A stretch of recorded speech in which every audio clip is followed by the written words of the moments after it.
The sun was already blistering the cracked ground when Sheriff Tom Halley pulled over on Route 70, just past mile marker 212. It wasn't the kind of place you'd expect to see a patrol car idling. The stretch was barren, forgotten, just another endless ribbon cutting through the Utah desert. But something had been reported, something strange, a skeleton, partially unearthed by a recent sandstorm, lying just feet from the edge of the road. And not just any skeleton.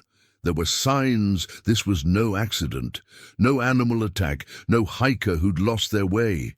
The way the bones lay, the tattered remains of what looked like a backpack close by, and, most chillingly, a broken locket half buried in the dust. It told a story that hadn't been finished. 12 years earlier, two sisters, Emma and Katie Hill, vanished on that very route. The Hill family had taken a spontaneous road trip before Emma left for college. It was supposed to be one last summer adventure. They had stopped in small towns, taken Polaroids with strangers, camped beneath starlit skies. But somewhere between Green River and Salina, the car disappeared. So did they. Not a call, not a trace. Just a gap in time that swallowed them whole. And now, all these years later, the desert had started to give something back. What happened to the Hill sisters in 2013? Why did no one see them again? And what secrets does this broken locket now whisper beneath the Utah sun? Before we dive deep into this haunting mystery, tell us, where are you watching this from? Drop your city in the comments. We'd love to know how far this story is reaching, and if you're drawn to stories that unravel slowly and chill you to the bone, consider subscribing. We're on a mission to reach 1,000 likes on this video, and your support makes all the difference. Back in 2013, Emma was 17, sharp, stubborn, and always carrying her DSLR. Katie was 15, quiet, thoughtful, and obsessed with old desert legends. Their mother, Marlene, was known in their hometown of Boulder, Colorado, as a free spirit. She taught yoga at the local rec center, drove an old silver Subaru, and often said the desert was where she felt most alive and ancient. It was her idea to drive west. No set destination, just the promise of sunrise views and gas station coffee. Their last confirmed stop was in Thompson Springs, Utah, a ghost town with more boarded-up windows than residents. CCTV from a lonely diner captured the three of them buying water and maps. Emma laughed as she flipped off the camera, joking to the cashier about surviving the apocalypse heat. That image, fuzzy, grainy, barely lit, was the last anyone ever saw of them. Then, nothing. Search efforts had been extensive but unfocused. The desert was too vast, the possibilities too many. Rumors swirled, of course. Carjacking, cult abduction, even alien theories surfaced. The case went cold. Every few years someone would claim to have seen Emma in Nevada or Katie in Flagstaff. Each lead dried up in the wind. Until now. Until this skeleton. Sheriff Halley stood motionless as forensic techs began marking the scene. A breeze kicked up dust, revealing more fragments, what looked like shoelaces melted by time, a cracked phone case, and initials scratched into a flat stone nearby. E+K. Carved with teenage hands, desperate or playful, no one could say yet. But something was becoming clear. This was a burial the desert hadn't intended to keep secret forever. Who placed this body here? And why did it take 12 years for something to uncover it? The questions were piling up faster than the evidence. And this is just the beginning.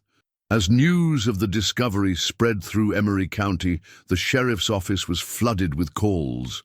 Retired detectives, former volunteers from the original search party, even local psychics who had once offered to feel the energy of the desert. But one voice cut through them all, a voice the sheriff hadn't heard in nearly a decade. Marlene Hill, the mother, still alive, still waiting, still hoping. Her voice cracked over the phone. "Please," she said, "tell me it's not both of them." Sheriff Halley couldn't answer. Not yet. The forensic lab in Salt Lake City had confirmed that the remains were human, female, and consistent with someone in their late teens. That matched Emma, but no trace of Katie. Not yet. The locket, however, was unmistakable. It had belonged to their grandmother, a gift to Emma when she turned 16. Inside was a tiny, sun-faded photo of the two sisters at a pumpkin patch, grinning, missing teeth and holding caramel apples. It was all too real now. Too close, too painful. Meanwhile, Marlene packed a small overnight bag and made the drive from Colorado alone. She hadn't set foot in Utah since the year her daughters vanished. Every mile brought back something. The long silences in the car. The way Emma would roll her eyes at every old song on the radio. Katie's constant humming. Their last family photo, taken by a stranger at a canyon overlook, still sat in a cracked frame on Marlene's nightstand. Now, after 12 years of not knowing, she was headed back into the desert to face the one thing worse than hope: confirmation. The sheriff met her at the county morgue. No words, just a nod. The remains were laid out with dignity, but there was little left that resembled a teenage girl. Marlene didn't cry. She just asked to hold the locket. She opened it, stared for a long time, and whispered something only the bones could hear. Then she looked at Sheriff Halley. "I don't want the news," she said. "I want the truth." That same day, a field crew was sent back to the site to comb every inch of the surrounding desert. What they found was chilling. About 70 yards from where the skeleton had been discovered, they uncovered a partially buried tarp, old, weathered but stained with something dark.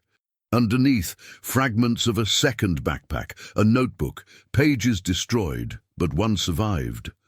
On it, in smudged pen, "We're still waiting."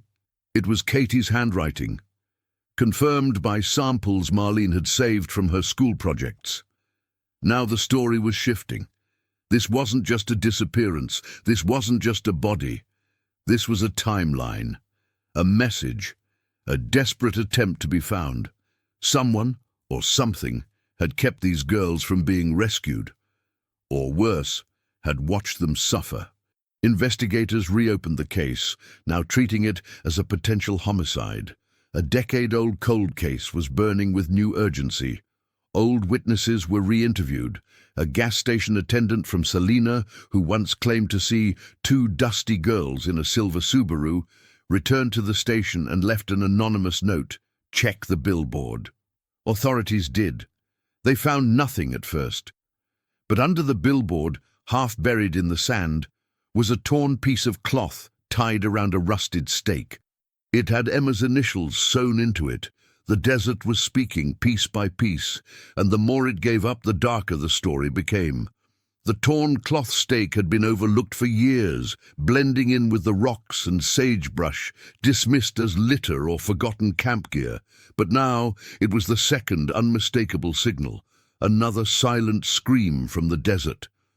Emma's initials, stitched in pink thread, once cheerful, now haunting.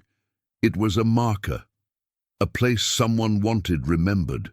Crime scene technicians began expanding the search zone, drawing a wide perimeter and marking everything that didn't belong. Shoe fragments, pieces of cheap jewelry, the broken frame of a pair of sunglasses, Katie's style, according to Marlene. And then something strange. A series of small, deliberately arranged stones, forming what appeared to be an arrow pointing away from the stake. Not just an arrow, 2 arrows, side by side, parallel, heading west. Theories swirled. Had the girls escaped whatever danger had taken them? Had one of them tried to leave a trail, or was this someone else playing with the investigators, a sign of manipulation rather than help? The FBI, now involved, brought in tracking specialists. Drones were flown, cadaver dogs reintroduced. Each arrow pointed to nothing until they didn't. Exactly 1.2 miles west, buried shallow beneath a pile of natural debris, was a third find, a rusted key ring with a miniature flashlight still attached. When tested, it flickered once, then died, but the flashlight's casing had a tiny sticker still legible. Green Valley Motel, Room 6. That motel had been closed for over a decade, boarded up, condemned, just off Highway 24, surrounded by dust and rumor. But investigators descended on it instantly. Room 6 was unlocked. The air inside was stale, full of mold and abandonment. Most of the room had been cleared, but behind the headboard, someone found a message carved into the wall, hidden by time and shadows. It read, "He said we'd go home." The scratch marks were deep, desperate.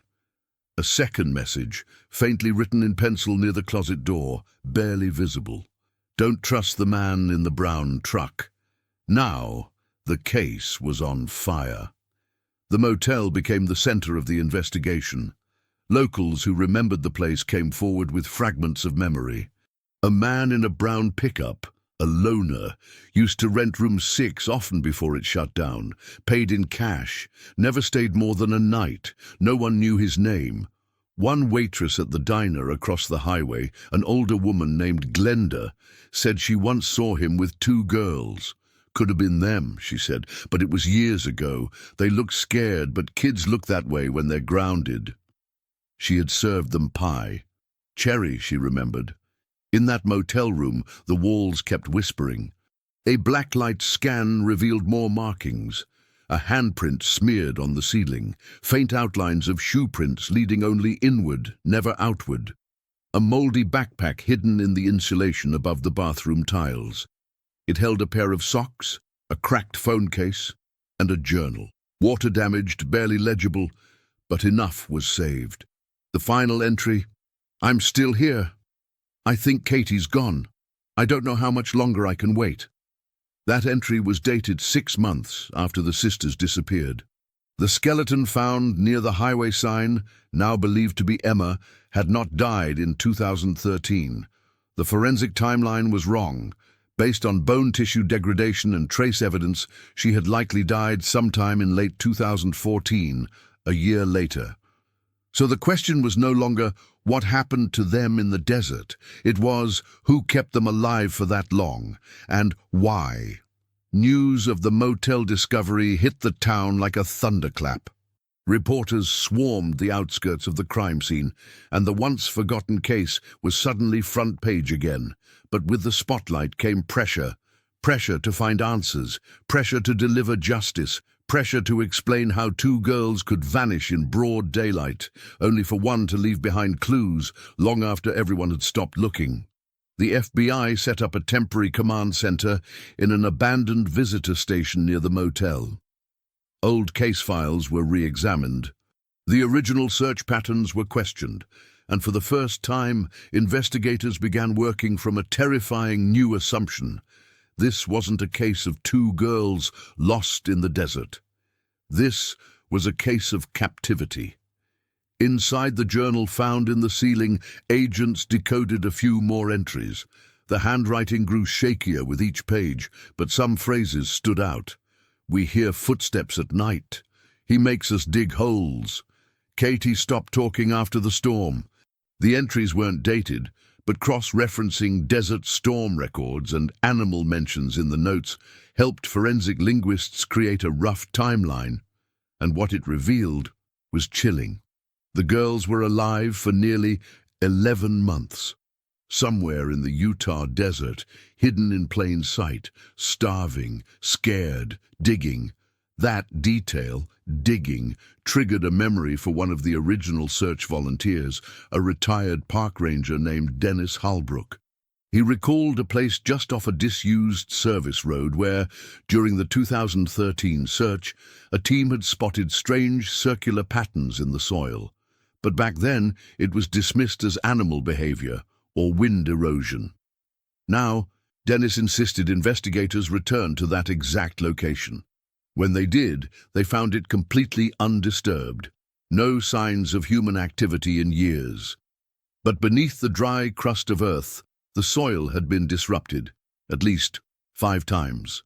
Ground-penetrating radar confirmed it. 5 separate disturbances, evenly spaced, each about 2 feet deep. They weren't graves, they weren't storage. Each pit contained scraps, rusted cans, broken tools, stained clothing. But one held something far worse, a child's drawing, laminated and pinned under a rock, 2 stick figures holding hands, a third figure looming beside them, drawn in red. No face, just a wide black hat. The man in the brown truck theory gained weight. Marlene, now working directly with the FBI, described a dream Emma once had as a child, about a shadow that whispered through the floorboards of their cabin at night. She said he wore a hat that covered his whole face, Marlene whispered. Back then, we thought it was just her imagination. But now, that shadow had taken form. A forensic artist recreated the drawing, enhancing it digitally. The result was a haunting, expressionless figure with a long coat and wide-brimmed hat. The image was circulated quietly among law enforcement networks, and then something broke. An officer in Nevada recognized it. 6 years prior, he'd responded to a roadside call involving 2 young women walking barefoot down a desert highway. Dazed, silent. They vanished before backup arrived. One of them carried a worn backpack with a sticker that read, Utah State Fair 2012. He had filed it away as a bad dream. Could it have been Katie and Emma? The location matched, the timeline matched.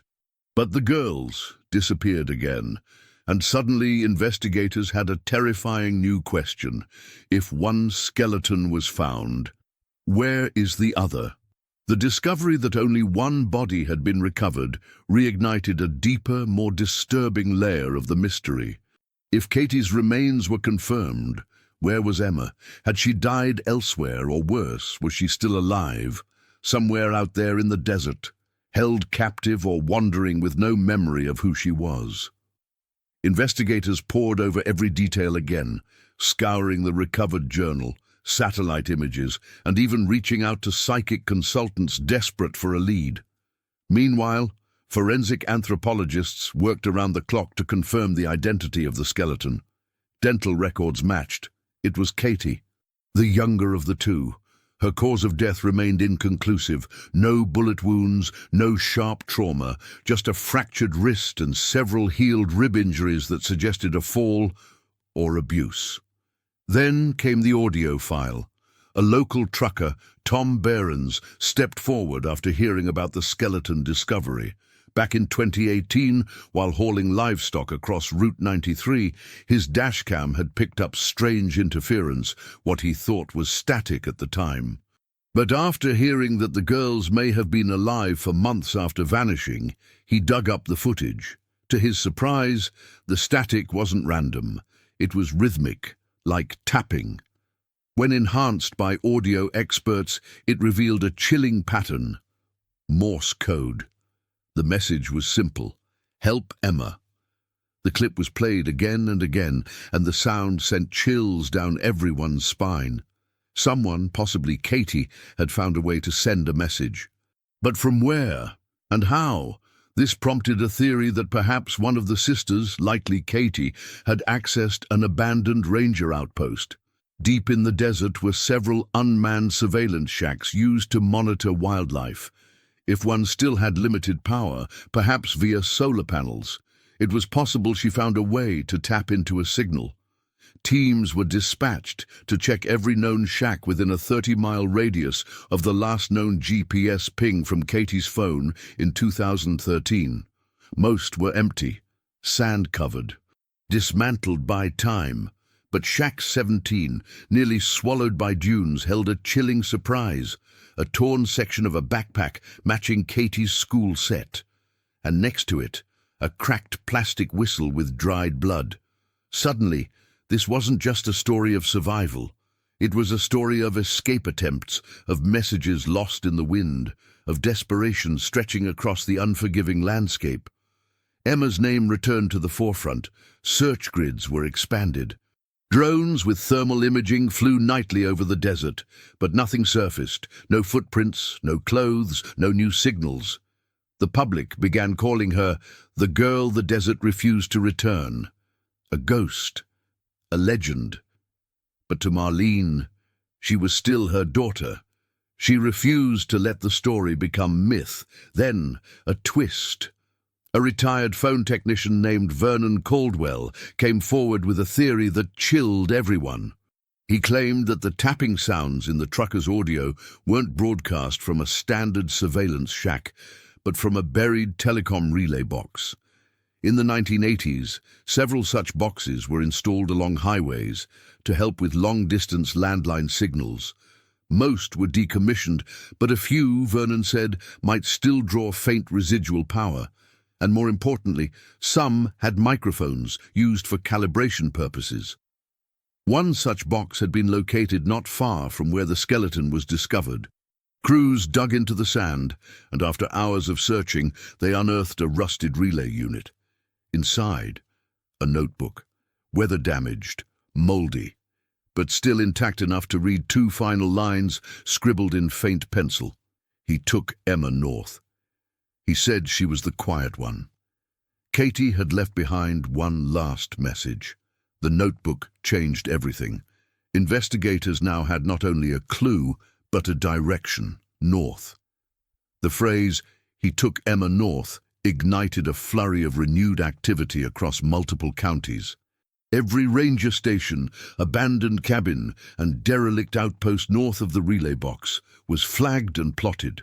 Maps were covered in red pins, and search parties were reassembled with fresh urgency. The public followed every update, the story dominating local media.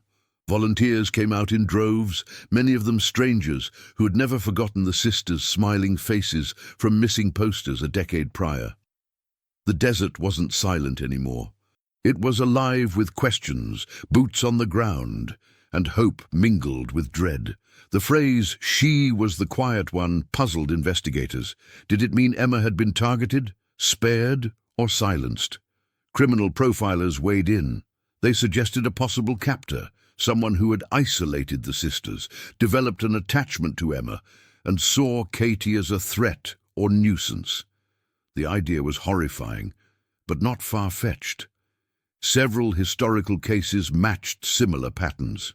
The FBI quietly joined the operation, deploying behavioral analysts and forensic linguists to study the writing, hoping to identify emotional cues or hidden codes. One analyst noted the shift in handwriting pressure in the final message, an indication of fear. Katie had written those words under duress. Drones combed the northern desert. They scanned ravines, caves, and old animal dens. A week passed with no breakthroughs. Then, a discovery near a defunct mining shaft. Fabric. Not just any fabric, denim with a faded Emma embroidered patch.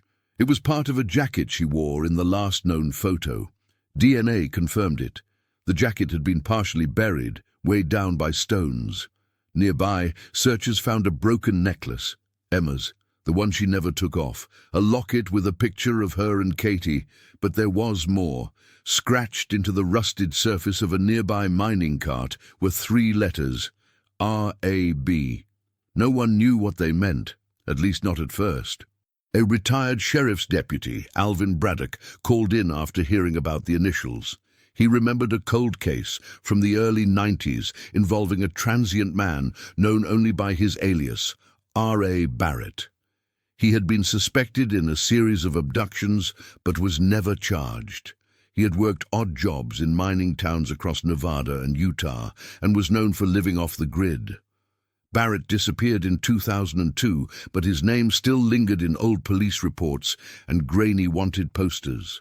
When Braddock described Barrett's last known hideout, an old bunker in a forgotten canyon, the map team lit up. That canyon sat directly in the new search zone. A team was dispatched immediately. They had to hike in on foot. The terrain was too rugged for vehicles. As they neared the area, a strong metallic scent filled the air. One officer's dog started barking wildly, pulling at its leash, and then they saw it, partially hidden behind brush and stone, a rusted trapdoor. It creaked open with a groan, revealing stairs descending into darkness. The air was cold and stale. Graffiti covered the walls, some of it childlike. Candle wax stains were everywhere. But the most chilling part? On one wall, in black ink, were dozens of tally marks, 12 sets of 12. A calendar, a countdown, a record of days. They found remnants of food, a broken doll, and taped to the wall a faded photograph of Emma, older, pale, but unmistakably her. This wasn't just a place she passed through. She had lived here. For how long, and with whom? No bodies were found, no blood, just silence. Katie's words echoed again. He took Emma north. They were here. But now Emma was gone again. News of the bunker discovery swept across the state like wildfire. For the first time in years, the mystery of Katie and Emma wasn't just a tragic cold case. It was an active, unfolding investigation. The media dubbed it the Canyon Cellar, and images of the rusted trapdoor and dim interior flooded headlines and talk shows. People debated online. Had Emma escaped? Was she still alive? And who was R.A. Barrett, if he even existed anymore? The search shifted again. Now they weren't just looking for answers in the sand. They were hunting a ghost who had lived in the shadows for decades and who may still be out there, watching. Inside the bunker, forensic teams worked around the clock. One drawer yielded hand-drawn maps, crude outlines of the desert with red lines, circles, and coded notes. Some led to nowhere, just dry brush or empty canyon walls. But one marked location, circled twice and labeled Sunrise Rock, matched a landmark north of the bunker by 3 miles. Investigators made it their next stop. The rock itself was unremarkable, a massive sandstone protrusion with faded graffiti from teenagers and hikers. But hidden beneath a natural overhang, they found something chilling, a shallow grave. Inside were animal bones, tools, and scraps of clothing. Human DNA was not present, but nearby, buried deeper, was a sealed metal box. Inside the box was a Polaroid. It showed 2 girls in a dimly lit room, Katie and Emma. Both appeared older than their last known images. Emma was sitting. Katie was standing behind her, smiling faintly. But what drew everyone's eyes was the calendar in the background, August 2016. That was 5 years after they vanished.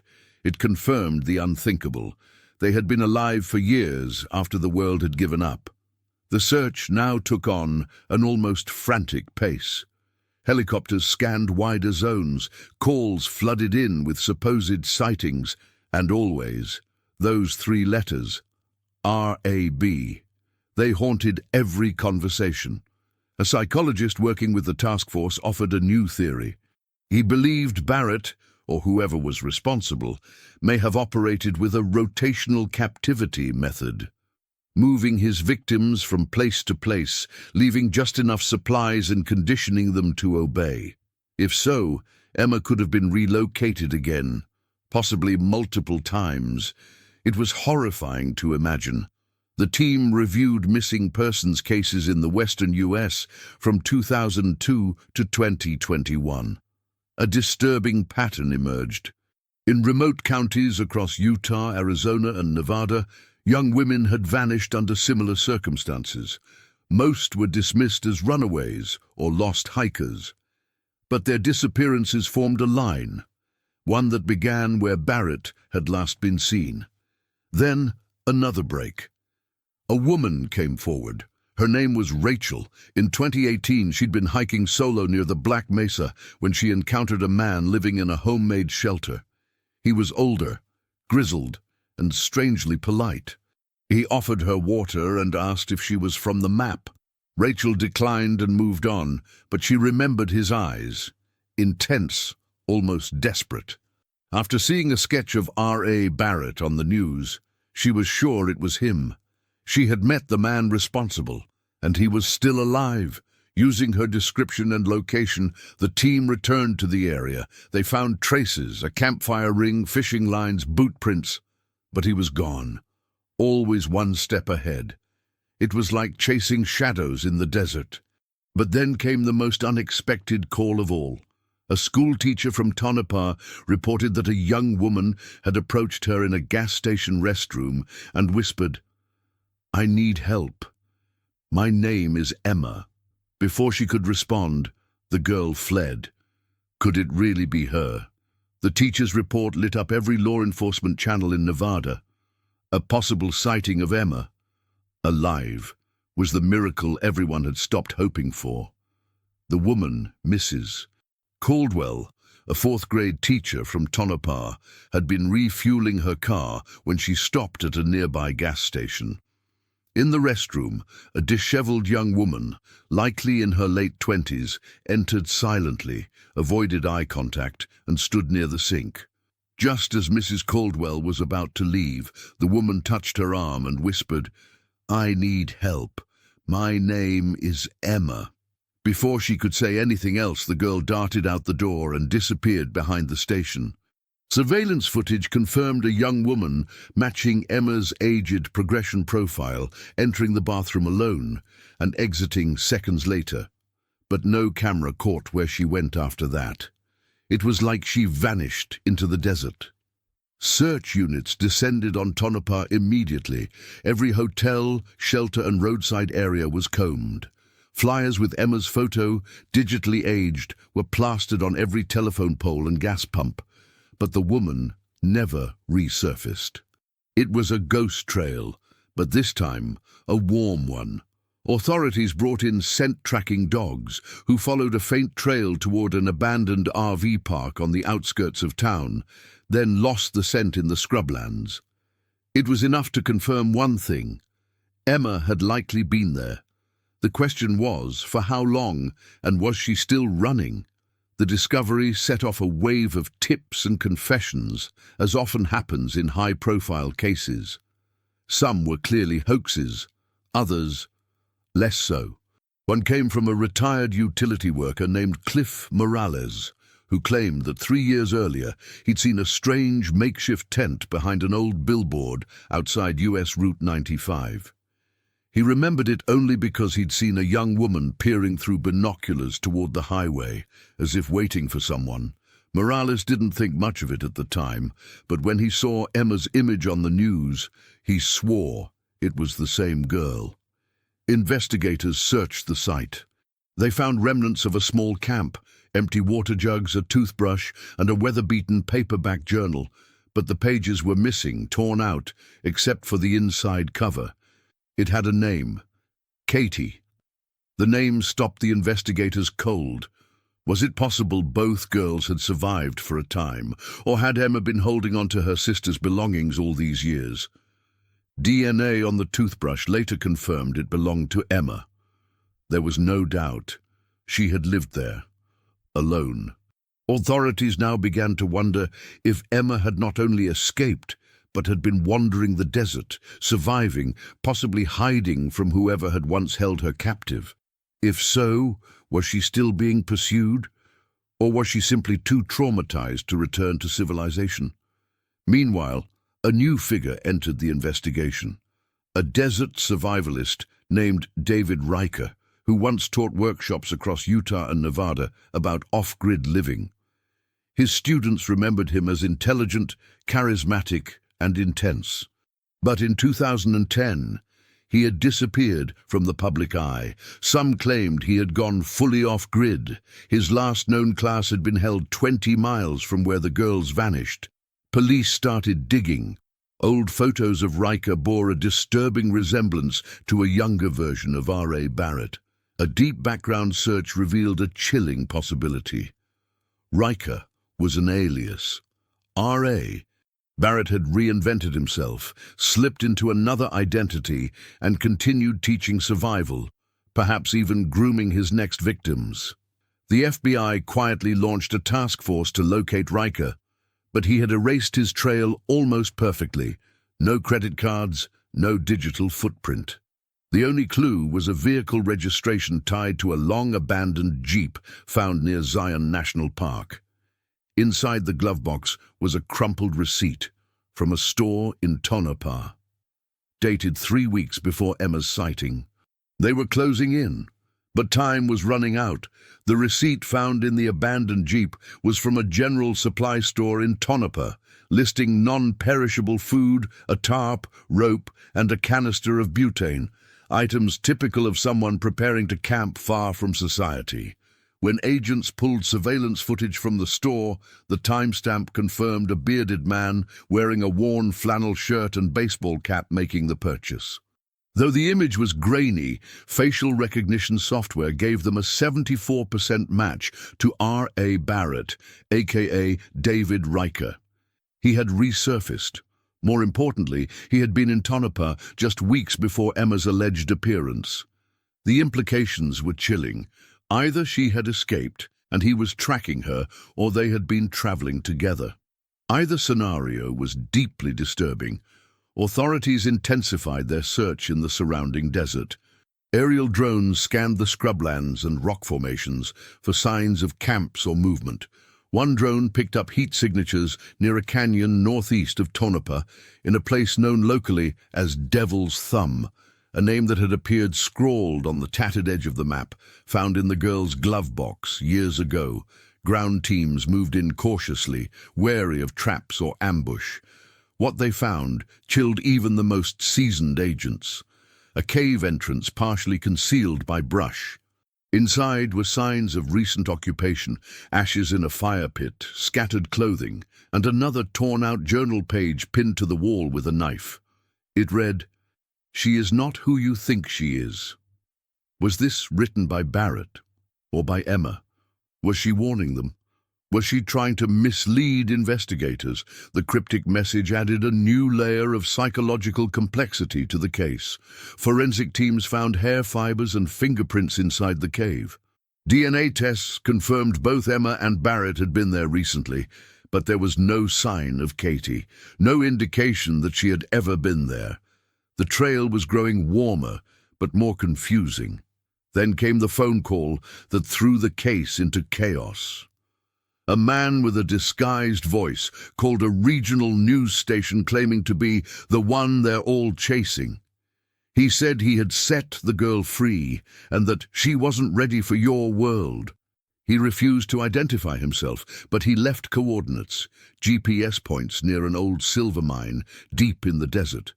Authorities had no choice but to investigate. The area was treacherous and remote, reachable only by ATV. When agents arrived, they found a crude marker, a pile of stones arranged in a spiral pattern with a single object resting in the center, a child's bracelet, sun-bleached and cracked. It matched a photo of one Katie had worn at age 12. Was it a trophy, a message, a threat? No one knew for certain. The mine shaft nearby was unstable, but search teams entered with extreme caution. What they discovered made headlines across the country. Roughly 50 feet into the shaft, inside a wooden crate, were dozens of items. Clothing, photographs, handwritten notes, and children's drawings. Each was tagged with dates and names. Some names were familiar to investigators, missing persons from decades past. Others were completely unknown. The crate was a shrine to the missing. At the very bottom was a photograph of two girls sitting in what looked like a desert clearing. Emma and Katie, smiling, and behind them, partially blurred, a man with a wide-brimmed hat holding a shovel. This wasn't just about the sisters anymore. The photograph recovered from the crate confirmed the worst fears of investigators. It was not just a case of two girls gone missing, but part of a larger, more sinister pattern. The man in the photo, partially obscured but now suspected to be David Riker, had posed intentionally. His presence was not accidental. He was documenting something. A timeline. A ritual. Forensic analysts scoured the image for clues, focusing on the background. The type of vegetation, the angle of the shadows, the distant mountain ridges, all were used to triangulate where the photo might have been taken. Eventually, a desert botanist working with the team narrowed the likely location to a stretch of badlands east of the San Rafael Swell, an area notorious for its isolation and lack of GPS signal. A search team was dispatched immediately. The landscape was brutal, no water, no shade, and temperatures reaching triple digits. But it was there, after 2 days of grid search, that they found what the photograph had hinted at. A small clearing with 2 collapsed lawn chairs, faded scraps of fabric, and under a pile of sun-baked rocks. A metal box. Inside the box were more journal pages, brittle with age. The handwriting matched Emma's. The tone, however, was different. These entries were fragmented, increasingly erratic. One page read, "He says we're chosen, that the desert knows us. I don't know who I am anymore. Sometimes I feel like Katie is watching me. Sometimes I think she's still out there." Another page included a sketch of what looked like a fire pit with multiple stick figures around it, one with a large, exaggerated head. Was it symbolic, or a confession of something darker? At the edge of the clearing, investigators found a half-buried wooden signpost with a single word carved into it. Daughters. It was eerie. No roads led to this spot, no trails. The only people who could have placed that marker were already part of the mystery. Authorities now believed that Emma may have lived out here for years, either as a captive or a willing follower. But of what or whom they still didn't understand. They needed psychological insight, so they brought in a cult behavior specialist. Her conclusion was jarring. Emma had likely developed a form of coercive bonding, similar to Stockholm Syndrome. But there was a twist. The entries indicated a duality. She saw herself as both victim and guardian. She wasn't just surviving, she believed she was preserving something, or someone. Then came the most disturbing development yet. A wildlife biologist tracking radio-collared coyotes stumbled upon human remains, half buried near a dry riverbed a few miles from the clearing. DNA testing confirmed it was Katie. But the condition of the bones revealed something troubling. Her injuries were not consistent with environmental exposure or accident. They indicated restraint, trauma, likely death by asphyxiation. A makeshift cord made from woven reeds was found near the skeletal hands. Someone had tied her. Someone had watched her die. When Emma was next spotted, captured briefly on a motion-triggered game camera set up by local hunters, she appeared gaunt, barefoot, and staring directly into the lens. Her face, though older, was unmistakable, but what sent a chill through investigators was what she wore. Katie's necklace, a plastic blue pendant shaped like a star. In the original missing poster, Katie had been wearing it the day they vanished. Emma was still alive, but the question now wasn't just where is she, it was who is she now? The game camera image changed everything. It was the first time in over a decade that anyone had seen Emma alive. Law enforcement and search teams immediately intensified efforts in the vicinity where the photo was taken. But the Utah desert offered few advantages. The terrain was too vast, and Emma seemed to know it better than anyone. They began to wonder if she even wanted to be found. Search teams combed the area for more signs, fresh footprints, remnants of a camp, anything that could offer a lead.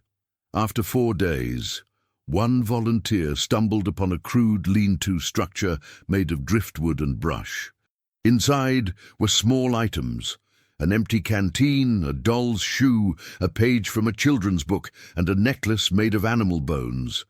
But no Emma. She was always one step ahead. Authorities then began working with behavioral profilers from the FBI. Based on the journal entries, the layout of the camp, and Emma's possible motivations, they believed she might be reenacting a twisted version of her childhood. A repetition loop, trying to undo the past. She was no longer just a missing person. She was the key to understanding what happened to Katie. They distributed flyers again, this time with the game camera photo and a message. "Emma, if you see this, we're not here to hurt you. We want to help." But then came the second skeleton, discovered by a geology student mapping sediment layers along the base of Little Flat Top Mesa. The remains were partially covered in brush and wrapped in what appeared to be canvas from an old military tent. The location was nearly 20 miles from the first site. Dental records identified the skeleton as an unidentified female in her late 20s. Not Katie, not Emma. Who was she? The body showed no signs of scavenging, and the cause of death was inconclusive. However, embedded in the fabric of the canvas was a button, one that matched the style used in Emma's childhood hoodie. Authorities were baffled. Was this another victim of David Riker, or someone connected to Emma's lost years? And then something even more bizarre happened. A journalist named Beth Lancer, working on an independent podcast about the case, received an unmarked envelope at her motel room door. Inside was a single Polaroid. The image was blurry but unmistakable. Emma, standing near what looked like a stone altar, holding a notebook. Behind her, in crude white paint on a boulder, were the words, "Let her rest." This was no longer just a disappearance case. It was a psychological maze. The theories spiraled. Was Emma trying to cover up a greater crime? Was she protecting someone else? Or had she descended so far into isolation that she no longer recognized reality? A man named Elijah Traynor came forward, claiming he had met a woman matching Emma's description at a roadside rest stop 2 years earlier. She had asked for water and refused to look him in the eye. She mumbled something about the voices in the canyon and vanished into the scrub. His story was dismissed at the time. Now it felt prophetic. The search radius was expanded to include nearby slot canyons and caves. It became the largest non-criminal manhunt in Utah's history. The public grew fascinated. Online sleuths created maps, timelines, and theories. Some believed Emma had been manipulated by Riker and had later turned on him. Others believed she was the mastermind all along. And some thought she was still running, not from the law, but from herself. Investigators returned to the original lean-to and made a haunting discovery. Carved into the inside wall was a message. "Don't follow me. I'm not her anymore." The message carved into the lean-to, "Don't follow me, I'm not her anymore," left investigators and the public reeling. It was a clear sign that Emma was alive, self-aware, and purposefully distancing herself from any attempt to rescue her. For the families, especially her mother, it was a devastating revelation. She was no longer missing in the traditional sense. She was choosing to disappear. The message ignited fierce debate among those following the case online. Was Emma a victim suffering from extreme trauma, or was she hiding something deeper, something unthinkable? While the FBI began cross-referencing other missing person cases in the region, a forensic linguist was brought in to analyze Emma's written patterns. His findings were chilling. The shift in tone between the journal entries found in the cave and the message in the lean-to suggested a split in personality or identity. Emma might have mentally disassociated from her former self.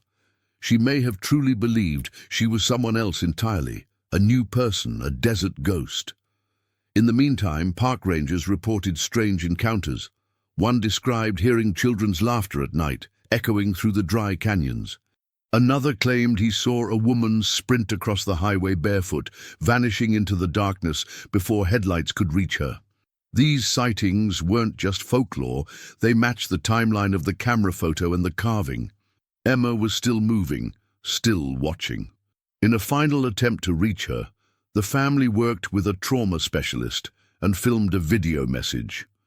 In it, Emma's mother sat in front of the old family photo album, turning pages and softly narrating memories. "We never stopped loving you," she said through tears. "Not one day."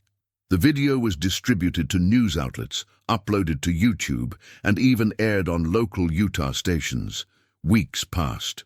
No response, until a package arrived at the post office in Moab, addressed simply to Mom. Inside were the photo album's last 3 missing pages, now filled. photos that had never existed before.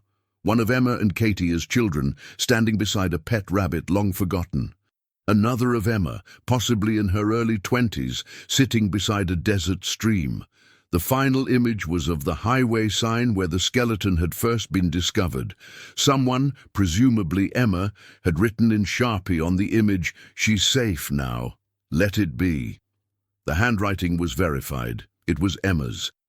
Law enforcement pushed to reclassify the case once again, this time from missing person to declined recovery. It was an unusual category used when a person has been located but refuses contact. Emma had become her own mystery.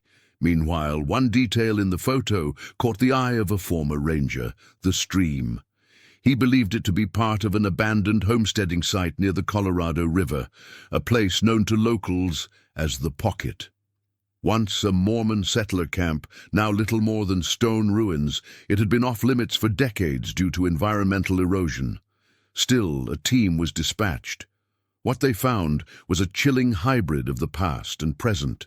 Tents made from stitched canvas and yucca, cooking tins rusted from years of use, a fire pit that had recently been used, and in the center, a small wooden cross with the initials KS carved into it. They never found Emma.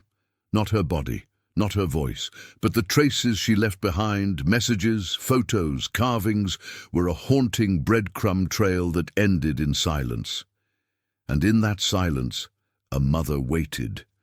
A town whispered, and a mystery lived on. The presence of the small wooden cross with KS, carved into it, added a final piercing twist to a case already saturated with grief and speculation. Investigators took the carving as a tribute, perhaps a memorial Emma had built for Katie. The site known as the Pocket became the new focal point.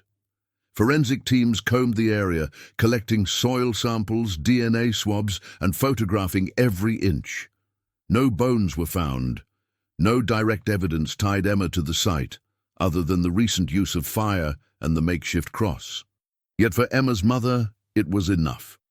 She buried her sister in the only way she could, she told the press. That was her goodbye. The FBI hesitated to close the case entirely. They classified it as limited closure, a bureaucratic way of saying they had run out of leads, but could not confirm either death or life. The public, however, latched onto the mythos of Emma the Desert Ghost. Social media posts romanticized her story. Some compared her to wild women of folklore, desert witches, even forest nymphs. But for the family, it was no myth. It was pain without punctuation. Documentary filmmakers flocked to Utah to capture the story. A streaming service announced a series titled The Last Trail, based on the sisters' disappearance. But when production teams tried to film at the Pocket, they were denied access by the Bureau of Land Management, citing environmental protection. The site, now considered sacred by many locals, became a quiet monument. But then, something unexpected happened. 6 months after the discovery of the cross, a letter arrived. It was addressed in careful handwriting to the sheriff's office in Moab. Inside was a single page, no salutation, no signature, just a sentence. "I am not ready to come back. Please protect what I've built." The letter was authenticated by handwriting experts. It was Emma's. She was alive, watching, and more importantly, asking for peace. This changed everything. Search efforts halted completely. Her mother issued a statement. "If she is alive and surviving, that is all a mother could hope for. I will wait as long as it takes." A wave of public support followed. Psychologists appeared on television, explaining dissociative fugue states, trauma-induced amnesia, survivalist coping mechanisms. Emma became a symbol of pain, of survival, of choosing solitude over spectacle. Her story resonated particularly with women. Thousands of letters poured into the Moab Sheriff's office, addressed to Emma. Notes of support, poems, prayers. Some even included coordinates of quiet places where she might hide more comfortably. But not all were supportive. Conspiracy theorists erupted online. Some accused Emma of being involved in Katie's death. Others believed she had faked the entire story to escape the pressures of modern life. A few claimed Emma never existed at all, that the skeleton belonged to someone else, and the journals were elaborate plants by a cult or secret survivalist group. It became harder to separate truth from theory. Emma's story was no longer just a mystery. It had become a cultural mirror, reflecting everything from grief and love to paranoia and myth-making. Even law enforcement found themselves torn. Should they continue to pursue a woman who clearly did not want to be found, or should they respect her autonomy despite the open wounds left behind? In the background of all this noise, the pocket remained still. Rangers reported no new sightings, no more letters came. The camp, once alive with activity, began to dissolve into silence again. Nature reclaimed the ground, and Emma, if she still roamed the canyons and dry riverbeds, remained unseen, a shadow among the rocks, a whisper on the wind. Somewhere, a mother still kept the porch light on. Years passed. The fervor surrounding Emma and Katie's story began to quiet. News cycles moved on, documentaries were completed and shelved, and online forums, once bursting with speculation, faded into dormancy. But for a select few, journalists, local rangers, and grieving families, the mystery remained alive. In 2025, a freelance investigative reporter named Claire Redmond arrived in Moab. She had followed the sisters' case for years, watching from a distance as it evolved into a cultural phenomenon. But Claire wasn't interested in theories or legends. She wanted data, locations, behavior patterns, psychological profiles. Her goal was simple: to either find Emma or prove definitively that she could no longer be found. With permission from the sheriff's office and cooperation from the Bureau of Land Management, Claire was granted limited access to the pocket and its surroundings. She spent weeks in the desert, mapping out every trail, studying the foliage, cross-referencing satellite imagery from the last 15 years. Her research revealed something curious: movement patterns. Every 3 years, give or take a few months, someone, unseen, had altered objects at the site. A stone stack would appear, a handmade pendant left in a tree, a jar containing a feather and beads, all consistent with what Emma had described in her journals as protection charms. Claire's theory was simple: Emma was alive, returning periodically to maintain the memory of her sister and perhaps her own identity. With this information, Claire published a digital article titled "The Keeper of the Desert." The piece went viral, not for its sensationalism, but for its compassion. It painted Emma not as a recluse or a mystery, but as a human being trying to maintain a delicate balance between healing and hiding.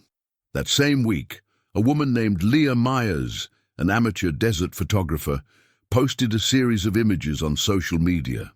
Taken near an unmarked ridge west of the pocket, the photos depicted a distant figure in a long cloak, standing beside a small fire. Her face was turned away, but her posture was unmistakably feminine. One image captured her hand, holding something, a small, leather-bound book. Leah hadn't realized the importance until commenters flooded her post. "It's Emma," they insisted. "That's the journal." Law enforcement followed up, but the area had already been cleared. No sign remained, no footprints, no remnants of a fire. The figure was gone. Claire tried to reach out through her article, publishing an open letter to Emma. "If you read this, know that no one wants to capture you. We only want to understand you. Your story matters." Weeks went by, no response. Then, on the anniversary of Katie's disappearance, a small envelope was delivered to the sheriff's office. Inside was a drawing, simple lines, a desert ridge, a tree, 2 stick figures holding hands. And underneath, just one sentence: "I remember her every day." No signature, no return address, but the handwriting was Emma's. It was enough. Enough for her mother to cry again, for both joy and sorrow. Enough for Claire to step back, realizing her story was never about solving a case. It was about listening. In the years that followed, the pocket was made a protected cultural site. Visitors were restricted to guided tours. A plaque was erected, not as a memorial, but as a symbol of resilience. It read, "In memory of those who vanish and those who endure." People left offerings, stones, feathers, bracelets. Emma was never seen again, not clearly, but stories continued to surface.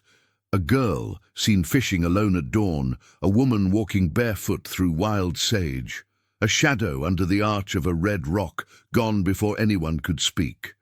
Whether real or imagined, it didn't matter anymore. Emma had become part of the desert. In the months that followed Emma's final message, the mood around the pocket shifted. What was once seen as a place of tragedy became a place of quiet reverence. It wasn't uncommon to see people kneeling by the plaque, eyes closed, as if seeking answers from the silence itself. Some came with their own stories of loss, others came to find peace, but a few came with questions that wouldn't go away. Among them was Marcus Bell, a retired homicide detective from Nevada. He had worked on missing persons cases for over 3 decades and couldn't shake the feeling that Emma's story, as touching as it was, still had a piece missing. Marcus reached out to Claire, not to disprove her findings, but to build on them. Together they revisited the area near the old ridge where Leah Myers had photographed the cloaked figure. What they found would reframe everything. Beneath a flat stone near the base of the ridge, hidden so carefully it seemed deliberate, was a small, rusted tin. Inside were 3 items: a cracked compass, a child's silver hair clip, and a photograph. Faded, almost ghostly. It showed Emma and Katie, likely no older than 6 or 7, standing beside their mother's old Jeep. On the back, written in faint pencil, were the words, "I couldn't go back, but I never left." It was a message layered in contradiction. Marcus believed this wasn't just sentiment. He suspected it was literal. Emma hadn't simply disappeared into the wild. She had anchored herself to it. But why? A local historian named Rita Kellerman offered a possible explanation. She had studied indigenous and settler accounts of the region for years and noted that certain areas of the Utah desert were once considered echo zones, places believed to hold spiritual or emotional energy tied to unresolved grief. The pocket, she believed, was one such place. Emma's continued presence, even in fleeting ways, may have been a form of communion, not escape. Claire, who had initially approached the story with objectivity, now felt the weight of it pressing on her. There was more to Emma's vanishing than a search for isolation. There was a ritual to it, a quiet honoring of something broken.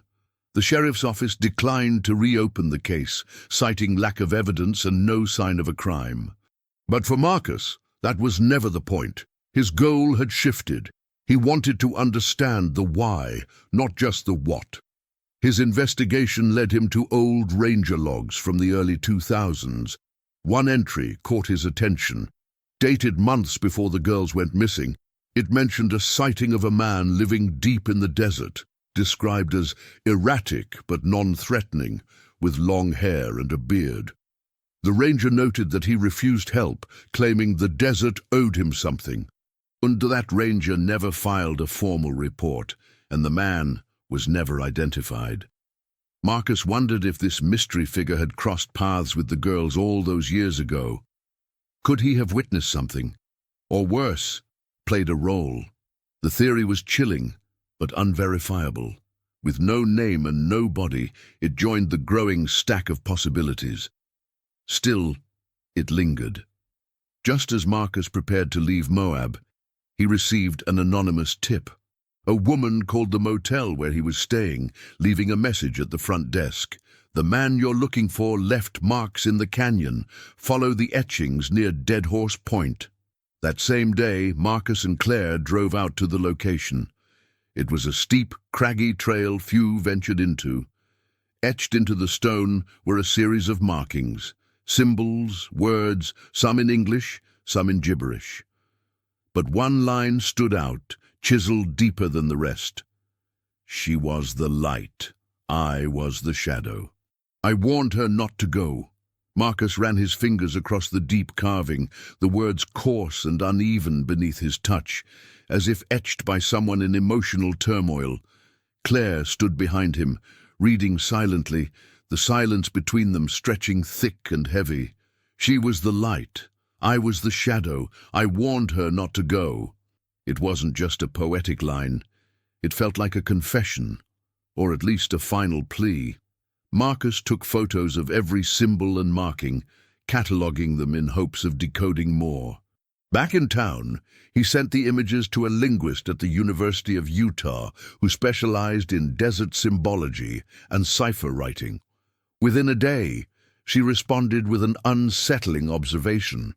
Several symbols resembled those used by fringe survivalist groups in the early 2000s, particularly one that had gone underground after a failed federal standoff. That group had ties to the region, and one of their rumored members had disappeared into the Utah desert in 2006. The same year, Emma and Katie vanished. Digging deeper, Marcus uncovered a name that had been buried in old newspaper archives. Isaac McCrae, a survivalist and ex-military man known for his erratic behavior and apocalyptic beliefs. He had reportedly broken ties with his group, claiming the desert whispered secrets only he could hear. His last known location? Just 30 miles from where Emma and Katie's car had been found. It was circumstantial, yes, but it was more than they'd had in years. Claire proposed the idea of a follow-up documentary, this time focused not on what the public had already seen, but on what they hadn't. The possible involvement of someone who saw the girls not as victims, but as symbols in a larger delusion. As filming resumed, Claire and Marcus interviewed former members of McCrae's group. Most refused to speak. One, a man named Grant Halvers, agreed to talk only off-camera. He confirmed McCrae believed in cleansing rituals, that he often spoke of the desert choosing who stays and who leaves. Halvers said McCrae once claimed 2 angels in plain clothes had appeared to him and that he had to protect them from the noise of the world. The words chilled Claire to her core. Protect them. Did that mean harm, shelter, isolation? The interpretations were endless and deeply disturbing. At the same time, Claire began receiving anonymous messages, snippets of diary-like writing, each ending with the initials E.H. The tone was fragmented, emotional, but consistent. The sun eats the memory. Only the bones remember. I dream her voice in the wind. She hums while I sleep. Claire was convinced it was Emma, or someone pretending to be her. Marcus traced the messages to a local library's public computer, but security footage showed nothing conclusive. Whoever was sending them knew how to disappear, just like Emma had. The final message came a week later, slipped under Claire's motel door in handwriting that matched the photo they'd found earlier. It read, "I saw the man with the knife. I saw the truth. I stayed so you'd never know it." That night, Claire sat alone by the fire pit outside the lodge. Her recorder was off. No cameras, just her and the stars. She whispered Emma's name into the darkness, unsure if she expected an answer. The desert didn't reply, but it didn't feel empty either. As if something or someone was still out there, listening, watching, maybe waiting. Marcus joined her, holding 2 mugs of black coffee. "So," he said, "what do we do with this?" Claire didn't answer immediately. Then she looked up and said, "We keep going. We don't stop until the silence breaks." And in that moment, the fire between them crackled, not from the wood, but from the sense that the story wasn't over. As dawn crept over the Utah desert, painting the rocks in hues of blood orange and amber, Claire and Marcus returned to the site of the carved confession. They brought with them a local forensic linguist, Dr. Jean Reeve, who specialized in behavioral analysis through language. She spent hours examining the symbols, the handwriting, and the structure of the message. Her conclusion was chilling. "This was written under psychological distress," she explained, "but it's not a delusion. It's guilt. And whoever wrote this wasn't just remembering, they were reliving something." Claire felt a knot form in her chest. Was this Isaac McCrae's final confession, or could it have been Emma's, or even someone else entirely?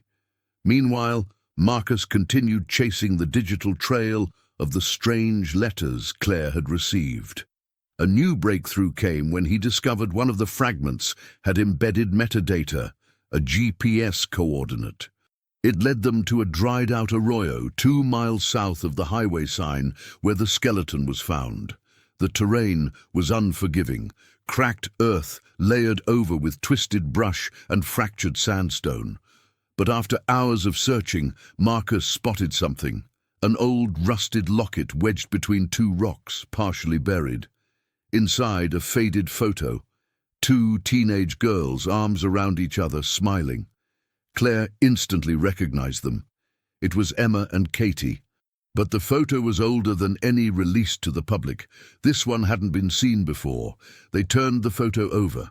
A single word was written in ink, blurred but legible. "Forgive." Claire stared at it, the weight of it nearly crushing. They sent the photo for authentication. It matched other known samples. No doubt remained. It was theirs. But why bury it here? Was it a sign of remorse, a breadcrumb left behind for someone to find? As media picked up on the resurfaced clues, the case exploded online. True crime forums, Reddit threads, and amateur sleuths poured over the evidence, offering wild theories. Emma killed Katie and ran. They joined a cult. McCrae had held them captive. They lived in the desert as ghosts of themselves. Claire knew most of it was nonsense, but she also knew how much noise could drown out the truth. The sheriff's office reopened the case formally, and search teams were dispatched to the newly marked arroyo. What they found next shattered the silence again. Beneath a shallow, rock-covered depression, cadaver dogs indicated the presence of human remains. Forensics confirmed a partial femur and jawbone belonged to Katie. Emma, however, remained missing. Claire stood at the edge of the dig site, watching crews work while the wind howled across the open land. The sisters had been together, and then they hadn't. Later that evening, Marcus pulled Claire aside. "I need to show you something," he said, handing her his phone. It was a grainy video, security footage from a convenience store in Flagstaff, Arizona. The footage was dated just 3 months ago. A woman with long red hair, gaunt and weathered, entered the store, paid in cash, and quickly left. But it wasn't just her face that caught Marcus's attention. It was her walk, her nervous glances, and the bracelet on her wrist. The exact one Emma wore in her childhood photos. Claire watched the loop again and again, her hands trembling. "That's her," she whispered. "It's really her."